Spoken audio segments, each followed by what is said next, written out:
Namaste. Namaste Rajiv bhai. Namaste. I want to introduce to my audience a very, very important guest. This is Dr. Satyanarayan Das. He runs the Jiva Institute. I'll give you a little background.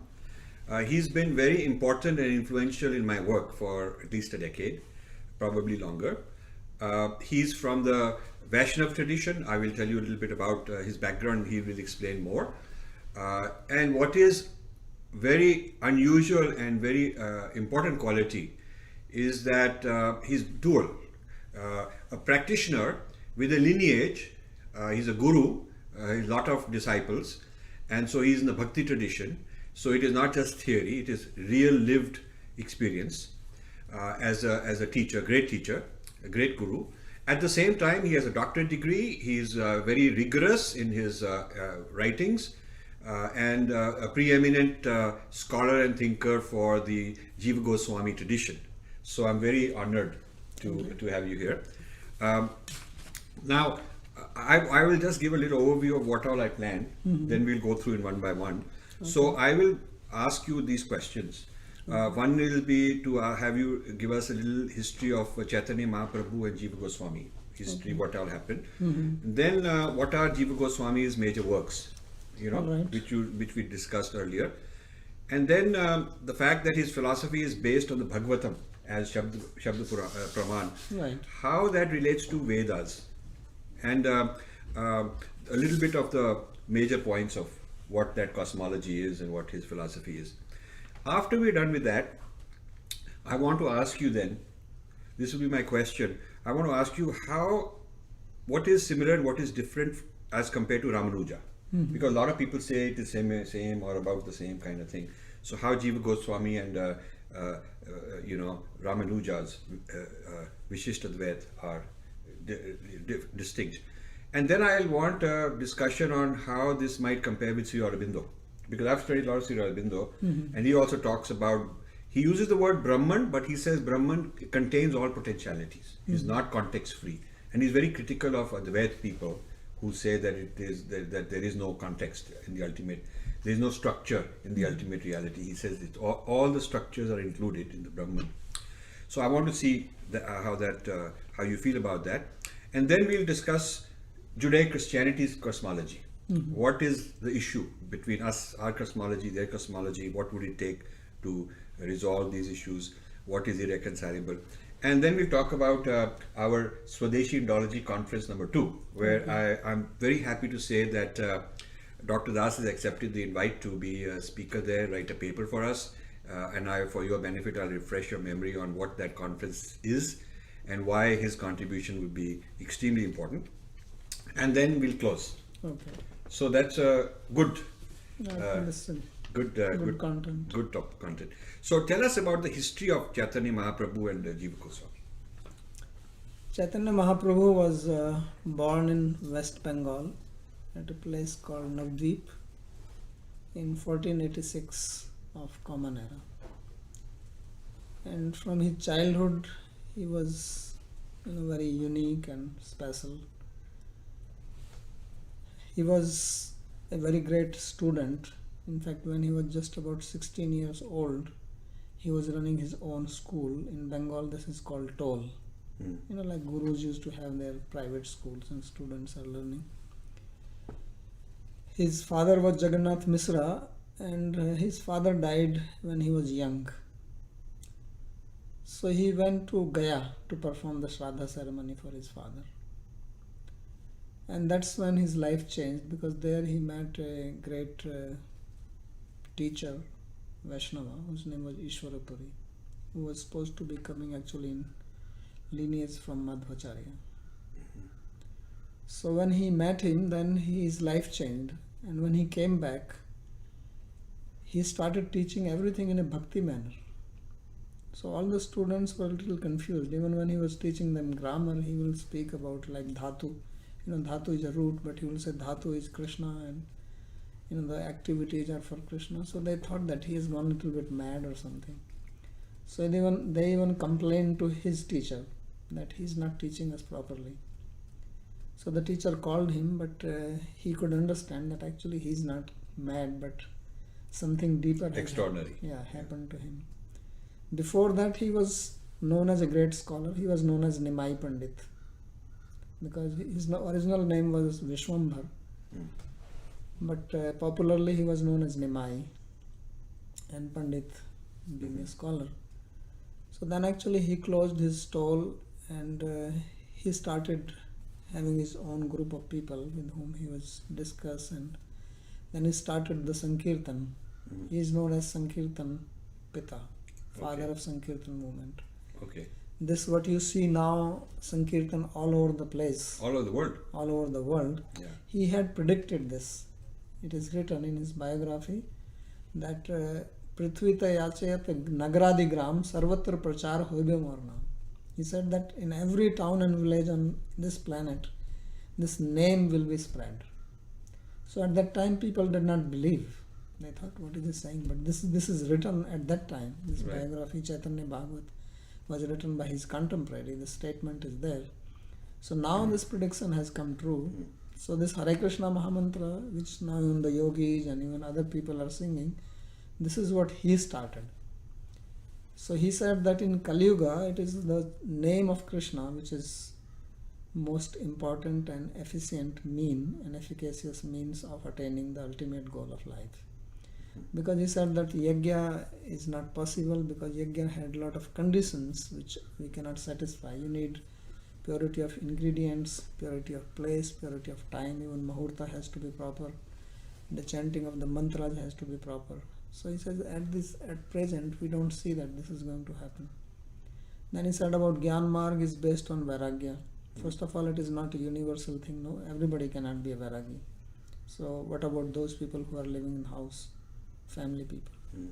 So he said that in this Kali Yuga, the only process which actually can work and which is practical is this chanting Sankirtan. So he started doing Sankirtan first at the house of one of his associate whose name was Srivas Acharya. And he was doing it within closed room because this was not known. The only thing which was known in those days was chanting of the Vedic mantras, reciting hymns, doing yagyas. So then he became popular, more and more people started coming to that. And then he started doing it on the street. So when he started doing it on the street, the local Brahmanas, Pandits, they complained. He says, what is he doing? Because Navadvip was known as a center of learning. Just like Kasi in UP is famous for learning, like that Navadvip was a center of education. So all these Brahmanas, they became upset that, what is this? This is not part of our dharma.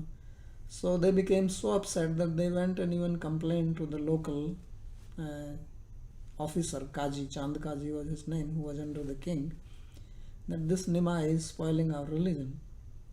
So then this Kaji, he sent his police, and when they were doing this Sankirtan with the Mridangas, they broke the Mridanga.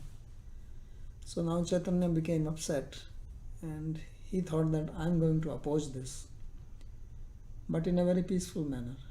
So what he did, that he gathered hundreds of his followers, and in the evening they all started marching towards the house of Kaji, doing Kirtan.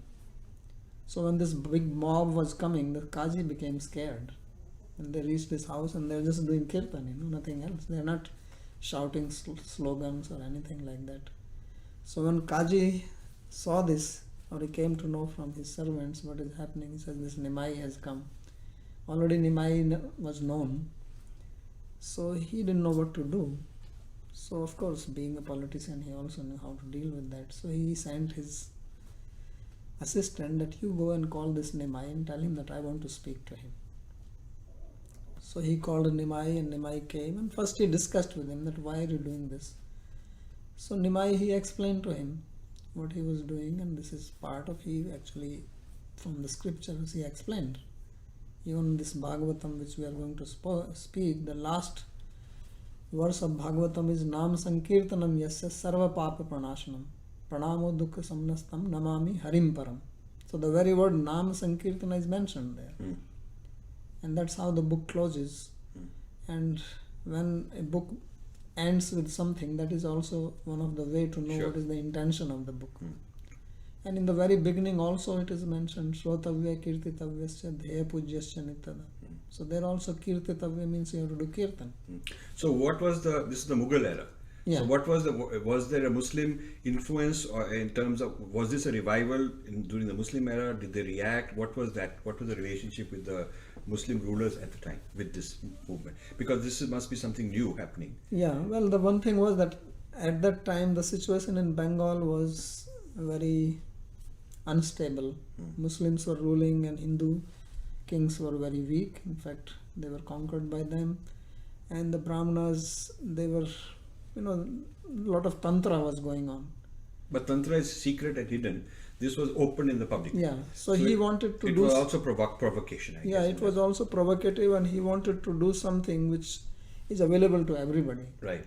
Not that some people are doing tantra and Kali worship was being very prominent, and Right. people were doing a lot of animal sacrifice. So he was against all that. So he actually wanted to revive and also unite people, because Sankirtan also means congregation of many people coming together. Right. Now you earlier mentioned Madhava. So what is the relationship between that lineage and Chaitanya Mahaprabhu? So the relationship is that Ishwara Puri is supposed to have appeared, or at least he was initiated in the line of Madhvacharya. His guru was Madhavendra Puri, and above that the line. So would you say Chaitanya's ideas are part of the Madhava tradition? Well, the ideas I cannot say that they. Because one of the things I want to compare is when you talked about when we discussed Jiva Goswami, a comparison with Madhava would also Yeah, be a good idea. right. Yeah? So we'll do that. I think you can say that something is. I don't think that Chaitanya Mahaprabhu really took teachings of Madhava or did anything. He actually started something his own, but at the same time he was associated with the lineage. Okay. So that means we can say that he was like a branch of Madhava, Right. but he did something unique. Right.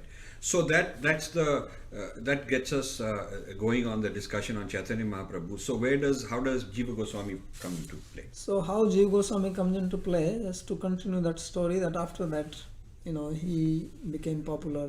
He convinced Chandkaji that he is right, and Chandkaji actually passed an edict that nobody should stop the Sankirtan, and he himself became influenced by him. So that is the birth of the Sankirtan. That is the birth of Sankirtan. Very important. Yeah. So, but then what happened that since Nimai was just a Grihastha, and in India, usually the sannyasis, they are respected. Right. So people were still, like having some kind of grudge against him. Right. And especially some kind of envy also comes. After all, he's a young fellow becoming so popular. There are many senior Pandits living there. So he realized that if I have to really establish my movement, then I must take sannyas, because then only people will have me as an authority. So then he was young, he was only 24, and he told his wife, and that this is what I'm going to do. Of course, wife first was not happy, but she said that if this is going to help the humanity, then I'm willing to sacrifice for this cause. So then one day he just left home and he took sannyas from Keshava. And then as a sannyasi, he met his mother. Did not come home, but there was another of his associate whose name was Advaitacharya, in a village called Shantipur. So his mother came to see him, and she of course was crying, because Chaitanya Mahaprabhu was very beautiful. He was 6 feet 7 inches tall, very nicely built. So when he saw him without hair and shaved, and she was crying, what happened to my son, So then Chaitanya, he asked that, what do you want me to do? So she said that at least don't go too far away, you be in Jagannath Puri, so that at least I will get news about you, because people from Bengal usually go to Puri to have darshan of Jagannath ji. So he made his base at Jagannath Puri, and there he became also popular, because as I think yesterday I was telling this incident, when the very first day when he came and he went to Jagannath temple and he saw the Lord Jagannath, which is a form of Krishna, then he fell on the ground. He just got in a state of deep meditation, and the pujaris there, they thought that he's some kind of a crazy sadhu, and they were trying to throw him out. But then Sarvabhauma Bhattacharya, who was the guru of the king, and this king was Hindu, Prataparudra, so he understood from the symptoms on his body, he had manifested what are called Sattvic Bhavas. These are symptoms which, if you know Ras Shastra, Right. there are 8 of them. Right. So all these symptoms were manifest on his body, and therefore he could understand that this man is some very great personality. He is not an ordinary being. So he asked help and took Chaitanya to his home in that state. And when Chaitanya Mahaprabhu, then his name became Chaitanya after taking sannyas. Krishna Chaitanya was his sannyas name. So when he came to his external consciousness, then he spoke to him, and he was very pleased to know that he is from Navdeep, because Sarvabhauma Bhattacharya was originally from Navdeep. He has moved from there to Puri because of the Muslim rule, and he had some other difficulties there. He himself was a very great scholar. He is the one who brought Nyaya from Mithila, which was originally the center of Nyaya, because this author of Tattva Chintamani, Gangesh Upadhyaya, Yes. the founder of Navya Nyaya system, Yes. he was from Mithila. Right. And after that, many great teachers, they appeared in that lineage. So Sarvabhauma Bhattacharya actually studied there and brought Nyaya, and then Navdeep became the center of Navya Nyaya. Then the Right. many great personalities, Gadadhar and Raghunath Shiromani, Bhavananda, all these appeared in Navdeep. In fact, Chaitanya Mahaprabhu himself was a great logician before he became But devotional mood. yeah. There is a story that Raghunath Shiromani has written a very wonderful commentary on Tattva Chintamani, which is still popular, called Didhiti. And he was a classmate of Nimai Pandit at that time. And once they both were in the river crossing, and Chaitanya had a book in his hand, and Raghunath Shiromani asked him that, what is this book? So he said, I am writing commentary on Tattva Chintamani. Because in those days it was a tradition to write commentary on Tattva Chintamani to establish yourself as an authority in the field. So when Raghunath Shiromani saw this commentary, he started crying. So Chaitanya asked him that, what is wrong? What happened to you? So he says, well, I am also writing commentary, and I thought that my commentaries will become world famous. But when I see your commentary, then they are pale in front of that. So Chaitanya said that, don't worry. And he took the book back, and he said, your commentary will be world famous, and he put his book into the Ganges. So he then became very popular in Puri, and he is the one who started this Sankirtan now in front of Jagannath Rath Yatra, which is still a tradition. So at that time, all the people from Bengal used to come and see him there, and they used to do Kirtan. So Kirtan became very popular there. But his mission was not only doing Kirtan, that he wanted that common human being and normal person, they do Kirtan, but he also wanted to establish the philosophy behind it. So then he selected 2 persons whose name were Rupa Goswami and Sanatana Goswami. And Rupa Goswami was Jeev Goswami's uncle. Yeah.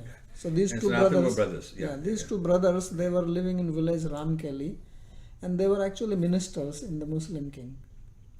So he met them, and they became very influenced by him, and they said that we want to be in your service. So he ordered them that you don't be here, you go to Vrindavan. And then he asked them that your job there is to write scriptures, and he trained them. He personally trained these 2 people, and to establish places of worship and discover the lost places of Krishna Leela. So these 3 jobs he gave to them. So these people, they came there, Rupa Goswami, Sanatana Goswami, and later on some other people joined them, including Jeev Goswami. So they are known as 6 Goswamis of Vrindavan. And all the old temples in Vrindavan, whether it is temple of Radha Govindji, Radha Madan Mohan, Radha Damodar, Radha Raman, Radha Syam Sundar, they were all built by these Goswamis. So this, what you see Vrindavan now, was actually revived by them. Radha Madan Mohan. We need to revive it again. Right. So Which is what you have to do. You're doing. Yes. I'm making an effort. Yes, you're so this is the origin of Jiva Goswami. This is the origin of Jiva Goswami. So I think the next thing we should discuss is what are his major works. So if I understand correctly, to sum up, Chaitanya Mahaprabhu revives a whole lot of things, and starts the Kirtan movement, and but bhakti oriented. But he's a logician, he's an intellectual in his own right. And then Jiva Goswami comes and takes over the intellectual rigor, compiling of works. Yeah. So what were his major works? So before him, Rupa and Sanatan, his two uncles, they Right. also wrote some books, Right. and he studied from them because he did not study directly from Chaitanya Mahaprabhu. Right. His major works, the most important work is the Satsandarbha, Yes. which you have to. So this is Dr. Das's translation of one of the volumes. These are massive volumes. These two. I have two more from a previous. I have two more volumes of your work that you gave me many years ago. Yeah, I'll just put these up there. These are very large, complex. I mean, I'm so impressed that huge amount of rigor, very academically, documented everything, and important translations of into English. So these Sandarbhas actually they give the basic fundamentals of Chaitanya's philosophy. Okay. And this is his one of the major work. He wrote many books. He wrote books actually in different fields. He also wrote poetry. He also wrote a book of grammar, which is called Sri Harinamamrit Vyakaranam. Why he wrote this? Because when Chaitanya Mahaprabhu became influenced by Ishwara Puri and he came back, now he was explaining all the sutras in relationship with Krishna Bhakti. I see. So Jiva Goswami, he wrote the sutras of grammar, in which every sutra has name of Krishna in it. I see. So all this is in Sanskrit. All this is in Sanskrit. So this Sheldon Pollock theory that Sanskrit has been dead for 1,000 years because nothing important has been No, written. he doesn't know. He doesn't know all these things. So obviously, Jiva Goswami alone, Rupa Goswami's books and Jiva Goswami's books alone This is a living tradition. would refute such a claim. Yeah, I'm teaching this These- grammar there. I have students Yeah. learning it. Yeah. So you had mentioned that his philosophy, Jiva Goswami philosophy, based on Bhagavatam Right. as Shabd Praman, Yes. and its relationship with Veda. So can you explain that? Yeah, so when he begins writing the Sandarbhas, the first part is the Pramana Shastra, which is a tradition in India. Right. That first they discuss what is the Pramana. So in India, we all accept Vedas as the supreme authority. And those who belong to the Vedanta school, whether that is a theistic Vedanta or non-theistic Vedanta, they all accept Prasthanatrayi as the authority, which means the 10 principal Upanishads, Vedanta Sutra and Bhagavad Gita. But Jiva Goswami added a fourth to that. And not only added, but he said that this fourth one is superior to the other three. And he explains that. So that is Bhagavatam. Now, why is it superior? That's what I'm going to Okay. explain. He said that first he starts, he says, as far as knowing the absolute reality is concerned, no human being can know that by our senses, because our senses have limitations and they also are prone to be illusioned. So we cannot know the absolute reality from that. So the only way we can know is from the Vedas. But then he says that Vedas at present are not available in their completeness. And this we understand that even from Mahabhasya Patanjali, there should be 101,020 Upanishads. He mentions this because the Vedas have 1,120 branches. So there are 100 branches of Rig Veda, 1,000 branches of Samveda, then 20 of Atharva, like that. So there are 120 branches of the Vedas, but at present what we have is maybe 10 or 12 of them.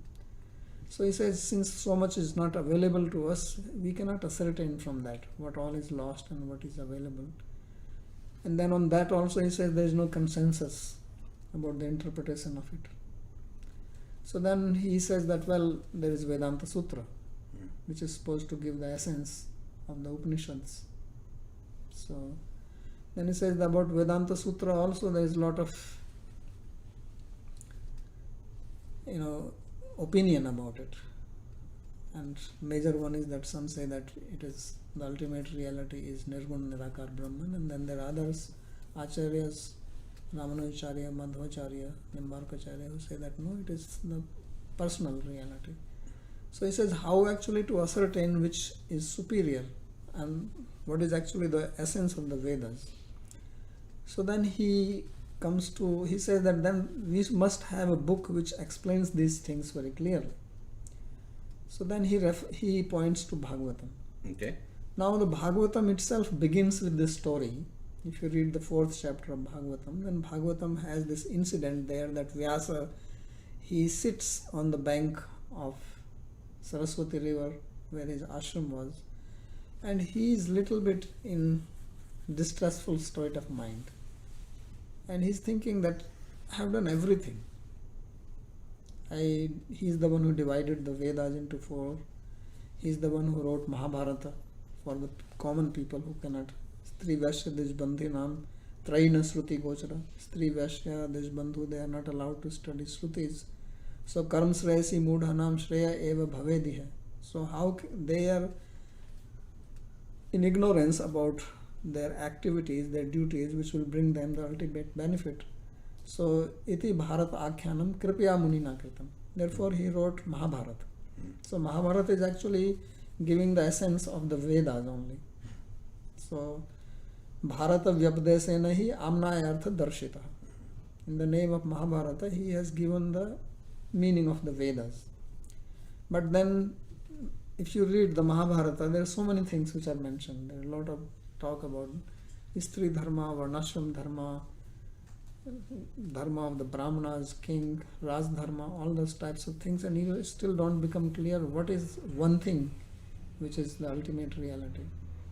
So when he was in this state of mind, then his Guru Vyasa, Narada Muni, appears there, and they talk, and then Narada Rishi asks him how you feel, and he says that I feel some incompleteness in me. So he says, why you feel incomplete? You have written Mahabharata, you have compiled the Puranas, you have written Vedanta Sutra, you have done so much welfare to humanity. So he says, I don't know, something still seems to be missing. So Narada then says that the missing part is that you have not very clearly explained the absolute reality. Bhavata anudit prayam yaso amlo bhagavato yaso amlam. That the pure fame, glory of Bhagwan you have not written. So now you should write another book for that purpose. So then Vyasa, he sits in meditation, Bhakti Yogena, Samyak Pranite Male, and in the meditation this knowledge is revealed to him. So this is a revealed knowledge. Apashyat Purusham Purnam Mayam Chatadapashrayam Yaya Sammohito Jivo Atmanam Trigunatmakam Manute Anartho Tatkritam cha Abhipadyate. So he saw the supreme reality, he saw Maya, he saw the Jiva, he saw the problem of the Jiva being controlled by Maya. And then he writes Bhagavatam. So therefore he says that this Bhagavatam is the supreme pramana. And so his work is based on that. Entirely. Therefore his work is based. So first he establishes Bhagavatam as the supreme pramana. Right. And then he begins explaining what is there in Bhagavatam. Yeah. So in our discussion yesterday, you were summarizing the idea, what is distinct about the Jiva Goswami's system, that the ultimate existence, ultimate truth, ultimate reality is one tattva, and that tattva is conscious. Right. And that conscious tattva is called Krishna. That is the name for that conscious. So tell us about that and how this conscious tattva already includes all the potentialities, already includes the Prakriti. It's not a dual separate Purush Prakriti, and how that manifests. So tell us about that, Yeah. the basic cosmology of the system. So one thing which I want to say is that Jiva Goswami, although he analyzes Bhagavatam Yeah. and he brings out the principles, but for everything he also gives pramanas from the Upanishads, from the Vedas. So he's not saying that I don't care for the Vedas or I don't care for the Upanishads. So he's taking his he's interpreting and taking his knowledge out of the Bhagavatam. And then but he shows that But then he's finding correlates and supports in the Upanishads to say that I'm not disagreeing with that at all. Right. This is more complete. Yeah. But I'm also finding that it is very consistent with the Upanishads. Right. That sort of thing. Yeah, so this is his uniqueness in Yes, a way. So that's- he's not rejecting that. Yeah. So in the Bhagavatam, the way Bhagavatam begins, this is very wonderful. It begins with 6 questions. Right. And one of the questions which is asked, that there are so many scriptures, Bhurini Bhuri Shastrani.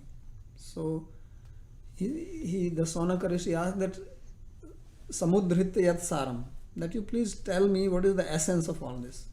Bruhina Shraddha Dhananam Yen Atma Samprasidati. That we who are faithful, you tell that one process by which our Atma will become completely satisfied.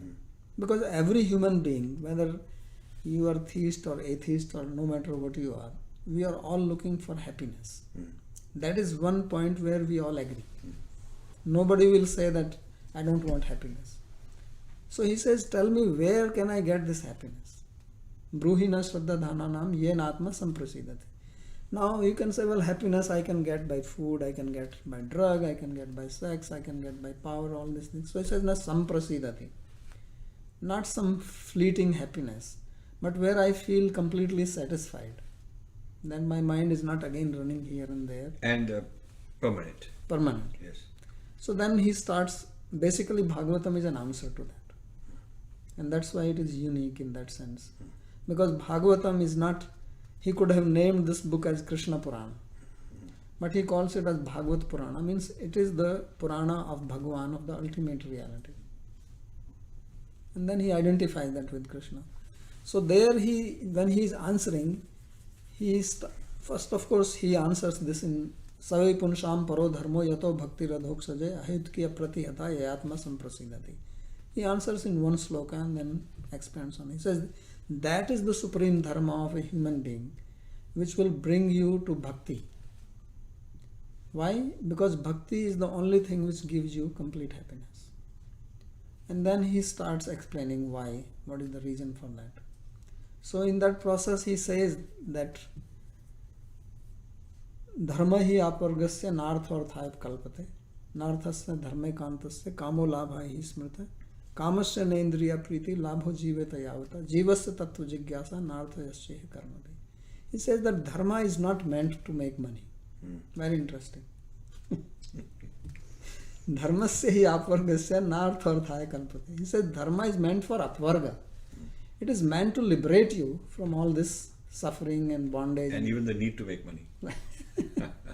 And then he says, of course, money is needed. But he says, narthasya dharma. What is the purpose of money? He says, na kamo labhaya na smrita. He says, money is not for sense pleasure. Money is meant for dharma. Good. And then he says, what is the purpose of sense pleasure? He says, sense pleasure is also needed. So he says, kamasya na indriya priti. He says, sense pleasure is not for just gratifying your senses, but so that you can survive. Kamasya na indriya priti labho jiveta yavata. You take as much as you need to survive, so that you can live. Then the question comes, why I have to live? What is the purpose? He says, jivasya tattva jigyasa. He says, the purpose of life is do tattva jigyasa. Now this is where Vedanta comes. Athato brahma jigyasa. Because Brahman and tattva same thing. Tattva brahmani yathartha. The word tattva means Brahman and yathartha. So he says, jivasya tattva jigyasa na artho yasya he karma. He said the goal of life is not artha by your karma, but it is tattva jigyasa. Because only that tattva jigyasa will lead you to happiness. After all, from money also what you want is happiness. Right. Money is not for the sake of money. You think that money will give you support and you will be happy. But he says this will come only by tattva jigyasa. So next the question comes, what is tattva? Yes, so let's start there. That's the philosophy. Yeah, so that's where the philosophy comes, and this is one of the very important sloka, and on this sloka he writes 3 books. Okay. So he says, Vadanti, this is in Bhagavatam, Vadanti tattat vidas tattvam yas jnanam advayam brahmeti paramatmeti bhagavaniti shabdati. He says, those who are tattvit, they say that tattva is advaigyan. So this is very interesting. Bhagavatam is not saying that tattva is Krishna to begin with. Because then many people will say, well, I don't believe in this. I am a Shaivite, or I am this, or I am that. He says that Tattva is Advaigyan. Tattva is non-dual consciousness. Now about this, nobody will have any argument. So that is the common ground at which all transcendentalists will agree. Nobody is going to disagree that the ultimate reality is one, because it cannot be two, then it is not ultimate. And it has to be conscious, because matter cannot be the ultimate reality. So therefore he says that ultimate reality is Advaigyan. That is one thing. Then he says that this ultimate reality is known by three names. Now it is not that there are three ultimate realities, but there are three different names for that. So he says Brahmeti, Paramatmeti, Bhagavaniti Shabdate. That it is called Brahman, Paramatma and Bhagavan.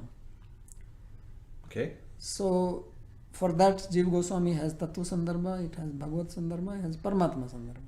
On the three names Yeah. of reality. Yes. It is very interesting that most people in India, Hindus, we don't know the difference between Bhagavan and Paramatma. We understand that Brahman is and Bhagavan are different. Right. But what is the difference between Paramatma and Bhagavan? This is not known. He wrote a whole book on that. So Very good. what he says is that this ultimate reality, first of all, has energies.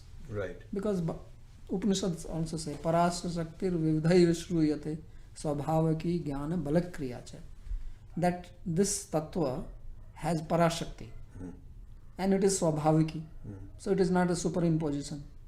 As Advaita Vedanta So says. it's not Maya causing it. No. Swabhavaki Jnana Balakriya cha.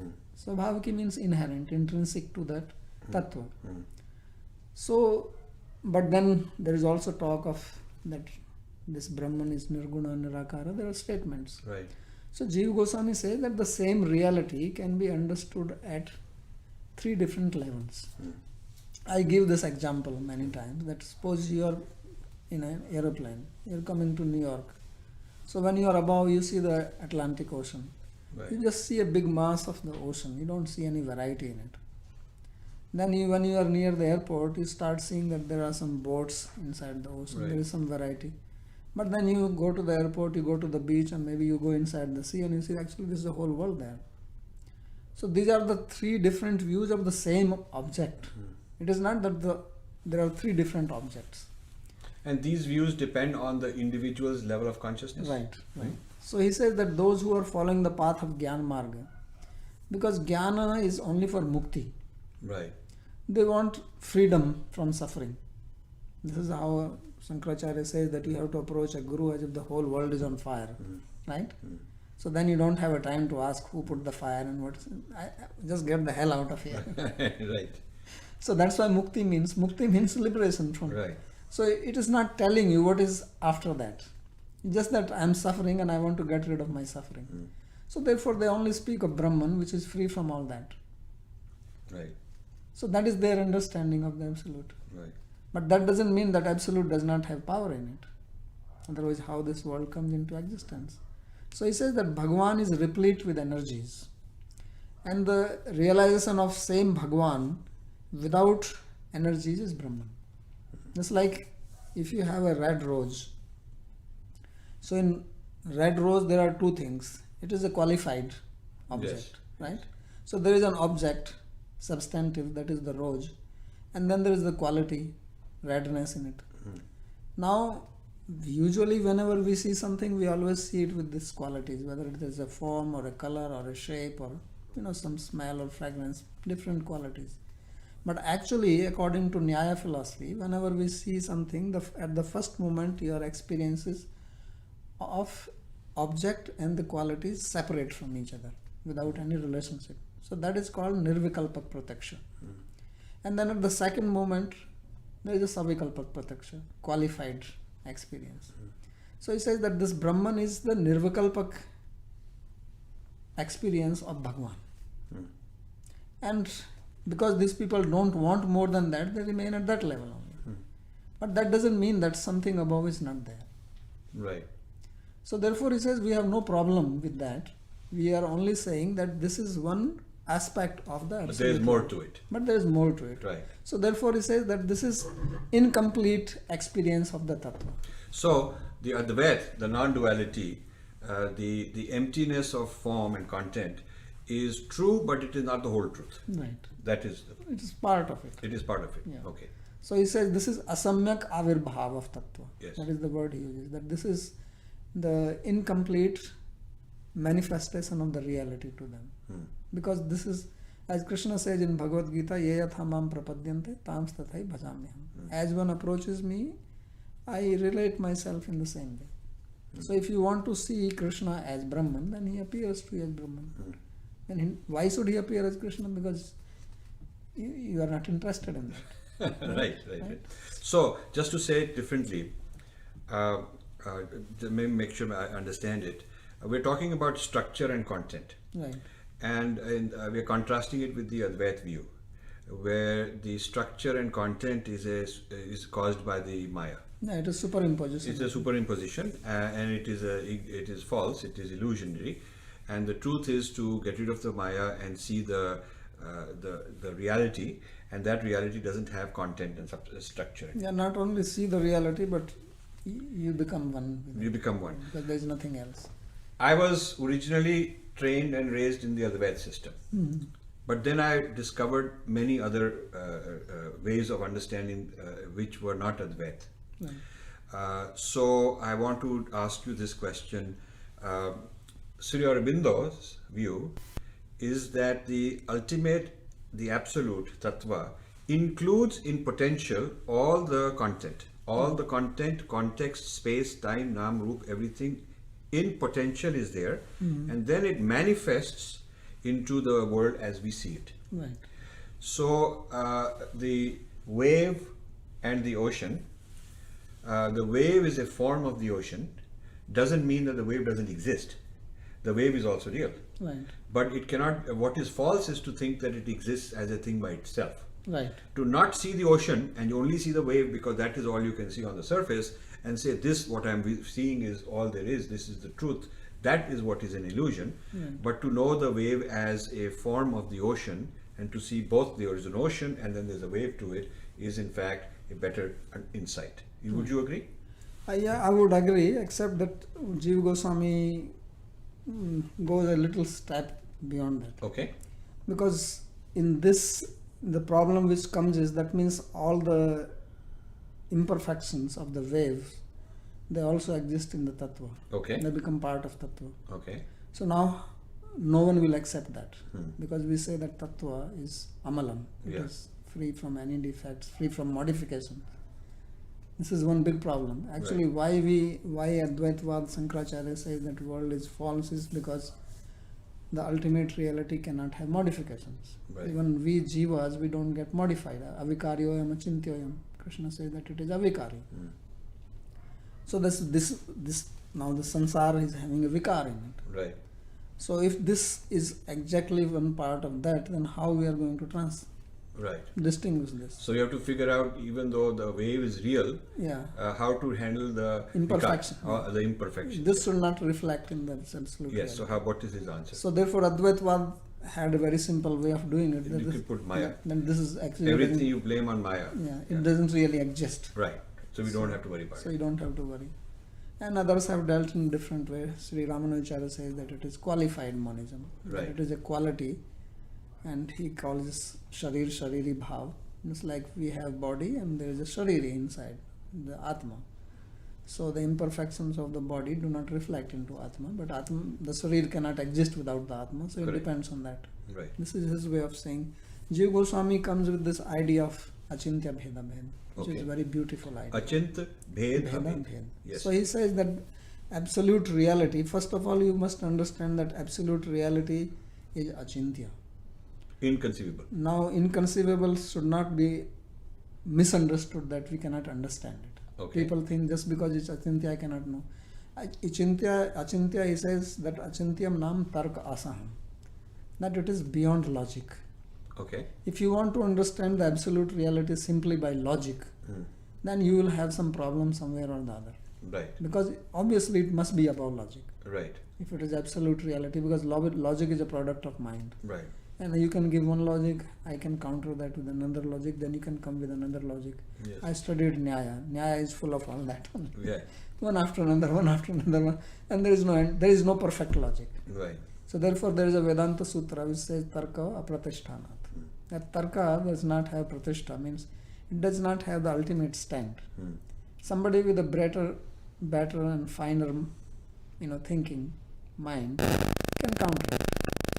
So therefore our Praman is not Tarka, but Praman is Shabda. Yeah. So therefore Achintya also means Shastraika Gamyam. That which can only be known by Shastra, not by Tarka. But that does not mean that absolute reality is completely illogical. So there is things which you can say is illogical, things which are logical, and things which are supralogical. Supralogical, yeah. So this is Achintya, what he means. Okay. And that supralogical includes the logical in it. Yes. Yes. Fine. So this logical part is also there, but it has a limit.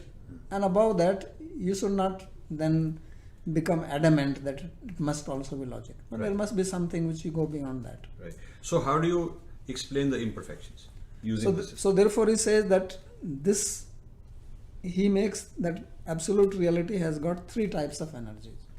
There is an intrinsic potency, Antaranga Shakti. Which is permanent. Yeah, all energies are Or- permanent. okay. Yeah. And then there is the Tatastha Shakti, which is intermediary. And then there is external Shakti, Bahiranga. Okay. So this material world is made of Bahiranga Shakti. Okay. Now, because it is Shakti, energy, potency, and he is the potent one, so this Shakti is not independent of that. Correct. So when we say that something is Bheda, Bheda means just like this table and this chair, there is a difference between them. Why? Because this chair can exist without table. And vice versa. Yeah. The existence of the chair does not depend on the existence of the table. Right. But this material world cannot exist without the Supreme Tattva. Right. Therefore, it is not Bheda in that sense. Right. So it is Abheda in that. Okay. Because this cannot exist. But at the same time, there is also Bheda.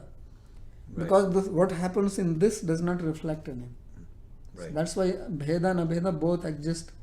So he says, he spends a lot of time to explain that God, Bhagavan or Tattva has contradictory potencies in him.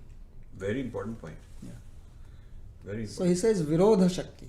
So these are potentials. Yeah.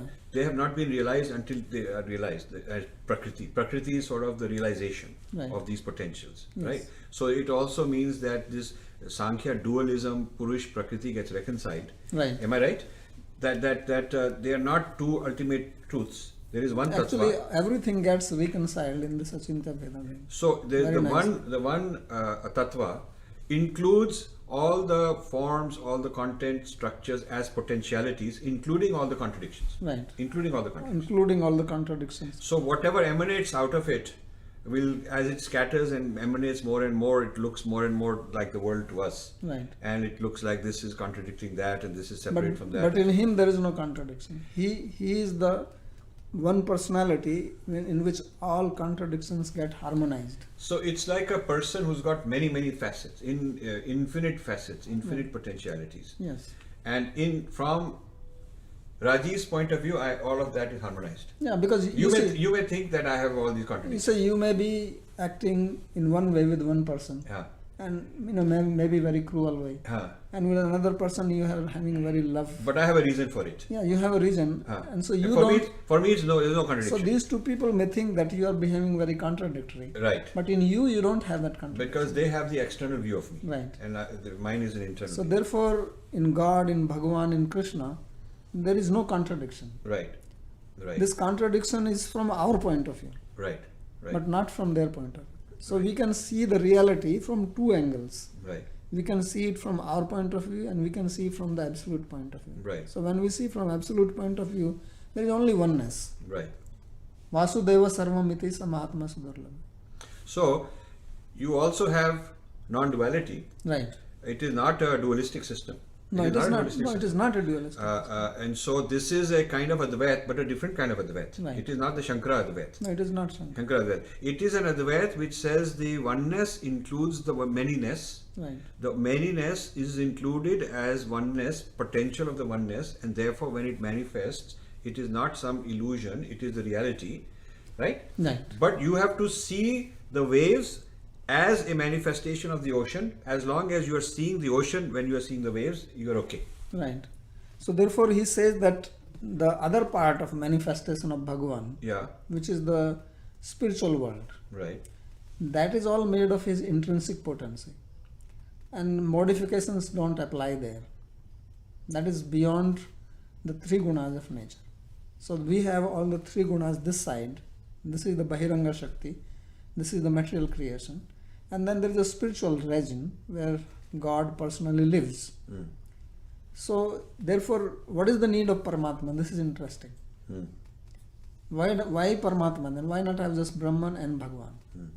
So Paramatma is that Paramatma is in charge of this material world. Just like you have your home. So you have your wife, your children, you have your in-law, you have very cool with them, nice, loving affair, no problem, relaxed. You may be not dressed in a very official manner. But suppose you also have an office Right. and where there are 5,000 people working under you. So when you go there, then you are a big boss. You may have actually personal guards around you. No one can come and touch and just crack a joke with you like your children may do that. So when you go there your dress and your mood both change, and your actions are different. When you come home, you drop all that and now you're relaxed. So therefore Bhagavan is God when he lives in his own home, and Paramatma is when he comes in his office. Okay. So So he's- Paramatman is the access method to us. Right. Huh? Right. So, So if he- there were a website, that would be Paramatma. Right. Paramatma.com, Right. not Bhagwan. No, Bhagavan is not known to us. Okay. So when people are talking about God and Ishvara, Yeah. this means Paramatma. Right. So this Paramatma, this is what Krishna says, Samoham sarvbhutesu name dveshastu na priya. He says that I am equal to all. Mm. So he is fair to everyone. Mm. But when he is at home, he is not like that. Mm. He loves one child more than the other one. Obviously, even father are like Yes, that, yes. right? You have some more affection for one thing. So therefore he says, Ye bhajanti tu mam bhaktya, maichatesu tvam. That those who worship me with love, Yes. I am in them, they are in me. Right. So there he becomes biased. Paramatma is unbiased. Mm. Bhagavan becomes biased to his devotees. So he can come and kill Hiranyakashipu and protect Prahlad. Paramatma will not do that. So, is the distinction, so in this system, Achinta Bheda Ved, different entities as we see them, while reconciled as Bhagavan sees them, Right. and contradictory as we see them, but not contradictory as Bhagavan sees them. Do these ultimately exist? In other words, will the Atman be always distinct Atman from Paramatman, or will it merge? No, it will always be distinct. Distinct. Yeah, always. So the Because that is the fun. that is the fun. So You see, so if what you we are come- saying if is you that come home yeah. So what we are and then you saying don't is find anybody there. no, but what we are saying is the very important point here is that every Atman exists as a potential within Paramatman, emanates from there, Yeah. and it always is a distinct entity. So all possible Atmans are potentially possible existing within Paramatman already. Yeah. Already. Yeah, there is no beginning of, first of all, na jayate mriyate va kadachin nayam bhutva bhavita va na bhuva. Atma does not have a birth or death. We are as old as God. So this universal, this tattva, has already included all the possible things that will come out of it, including all the Atmans, has already. So there's It's nothing, infinite. nothing is created, nothing is new. This. Purnamada purnamidam purnat purnamudachyate purnasya purnamada. So that's how that would be interpreted by you. Yeah. That sloka. So this means that the ultimate liberation, moksha, what is that state? Yeah, this is now very interesting thing. Yeah, because that's a different thing than saying, okay, we don't exist anymore. Yeah. Because so then what's Jiva the point? Jiva Goswami says that actually goal of life is not moksha. Okay. So he says there is the fifth purushartha. Okay. He says dharma, artha, kama, moksha. This is known to people, but actually the real purushartha is priti, prem, love. He says if you take moksha, then also you are trying to be independent of God, which is the disease of living being here. What is the problem of living being here is that we are trying to be independent of God and enjoy. And that's not going to work out because you are not independent. Mamai vanso jiva bhute, jiva lokas. Mamai vanso jiva loka, jiva bhuta sanatana. So we are amsa of Krishna. So we cannot be independent. But if you want to be, he gives you the facility. And then you can get kicks from Maya. And maybe one day you will realize that you cannot be. So then you come back to him. So he says that the real goal of life is to get Preeti. And therefore he writes one book which is called Preeti Sandarbha. And in that he explains, and this makes sense. So now here he equates love with happiness. He says this happiness which people are actually looking for, really they are looking for love, because there is no difference between love and happiness. He says the real happiness is only in love. Even if you have everything with you, but you don't have love in your life, you would feel like committing suicide. But for love's sake, if you don't have anything, you will be satisfied. So love is a eternal state. Yeah. So therefore he says that the goal of life is to have that love for Krishna. So therefore he says the God's name is Krishna. This is not a Hindu name or anything. Krishna means all attractive. So we are looking for love. He is the love personified. Therefore he is all attractive. So he defines Bhagavan. Yes. He says, what is Bhagavan? He says, Ashwarasya samagrasya viryasya yashasya gyan vairagyas chapi sundam bhagavati tingana. That the word Bhagavan, like Balavan means one who has Bala, power. Dhanvan means one who has Dhana. So Bhagavan means one who has Bhaga. So he says the 6 things are called Bhaga. Ashwarya, Virya, Yas, Shri, Gyan and Vairagya. So one who has got all these 6 things in completeness, he is Bhagavan. So Krishna manifested all 6. He showed his Ashwarya in Dwarka. He showed also his Vairagya when he was leaving, all his family was destroyed. He showed his Gyan, he spoke Bhagavad Gita on the battlefield. 3. So it seems to me that the neti is sort of negating, but not affirming something positive like love. Right. So both the Shankara system and the opponents he has in Buddhism are a kind of a negative, negating what is false, but not a positive approach towards what is, not affirming what is true, not affirming a tattva which bhakti allows. Right. So the while Advaitins will explain logically that it is not a world negating, not a negative outlook, it is easy for Advaitin ordinary people to slip into that. So Right. many ordinary people I meet, whether it is their imperfect understanding or whatever, and that is what has bothered me a lot, is that I, being through the Advait system, found myself surrounded by people, very negative attitudes, very escapist, not wanting to do anything. Ultimate reality is that all this is false anyway, we got to abandon it. Then you ask them, okay, why are you a doctor if you want to heal a person? But whether he's living or dead, it's all Maya anyway. How does it matter to you? Why do you want to be honest? Whether you are dishonest or honest, it's all mithya anyway. Yeah, there is no basis of There is morality. no, I mean, then they get angry. I mean, I've had a lot of discussions with pretty senior, persons in the Advaita tradition who could not handle this kind of an issue because it was too provocative for them. Right. Rather than getting angry at me and for raising these issues, they ought to give an intelligent answer. So this bothered me a lot. But I didn't feel that Advait in itself is deficient. I just felt that this particular approach to Advait that many people have had is different. So therefore Jiva Goswami harmonizes. He is not rejecting Advaita, I like that, yes. but he is giving something more than that. Right. He's saying the one includes the many. Right. And includes the multiplicities and contradictions, includes all of those things. Now it's a question of where is your consciousness looking at? Right. Are you looking at the many, the one, where are you looking at? So now this is, I find that my access into this kind of a thinking happened through the study of Sri Aurobindo.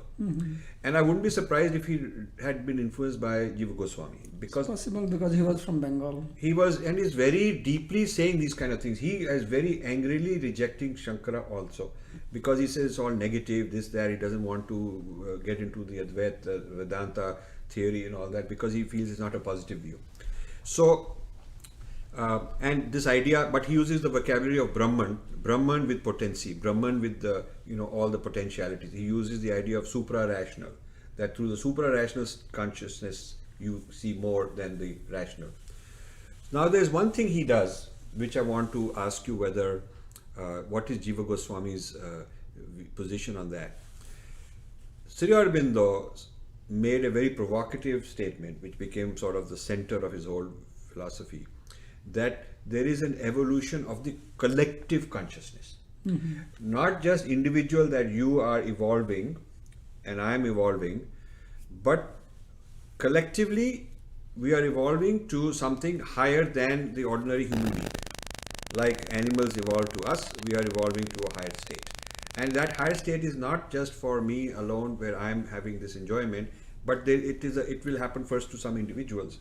But there is the whole consciousness is itself going through these experiences and evolving, and will keep evolving to a higher being. Where So when you say collective consciousness, what do you mean by that? he means all humanity. So there will Means be everybody. There will be at some point in time, like monkeys are to humans, the humans will be to something higher. So there will be at some point in time a higher being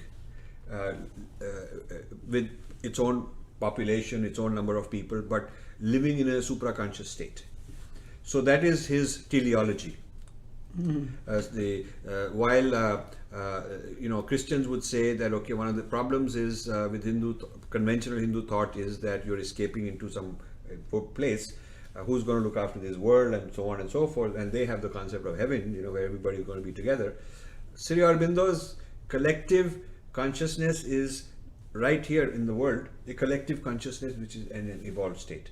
Is there something? What about the collective future of humanity in Sri Aurobindo, Jiva Goswami?